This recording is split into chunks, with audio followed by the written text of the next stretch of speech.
Првенствениот надпревар од второто коло на првата женска фудбалска лига на Македонија помеѓу Љуботен и Атлетико од Битола не го дочека својот крај, откако гостинската екипа во 37-та минута остана со 6 фудбалерки на теренот. До тој момент резултатот беше 7:0 за Љуботен, што според правилата воедно ќе биде и конечен резултат од овој прекинат фудбалски надпревар. Гостите од Битола во Тетово допатуваа со 7 фудбалерки, а повредата на една од нив е причината за прекинот. Уште пред почетокот на мечот беше познато дека Љуботен ќе забележи убедлива победа, со оглед на бројчаната предност на теренот.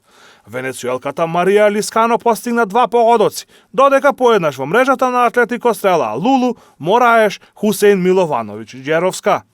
На денешниот надпревар девојките од гостинската екипа дојдоа со 7 играчи. Очекувана беше нашата победа, но сепак за жал утакмицата не се доврши бидејќи еден од нивните играчи го напушти теренот поради повреда и останаа со 6 играчи и немаше доволно играчи да се продолжи надпреварот. Репрезентативните собери се за А репрезентација и репрезентацијата до 19 години, имаме квалификациони надпревари. Останатите фудбалерки што не се дел од репрезентација континуирано ќе работат за остварување на целта, тоа не е да идеме на прво место и шампионска титула. На останатите надпревари од второто коло на првата женска фудбалска лига на Македонија беа постигнати следниве резултати. Борец Саса 0:0, Тиверија Скопје 4:2, Деспина Речица 5:1, Ас Юнајтед Шкендија 1:0 и Топгол Истатов 1:3.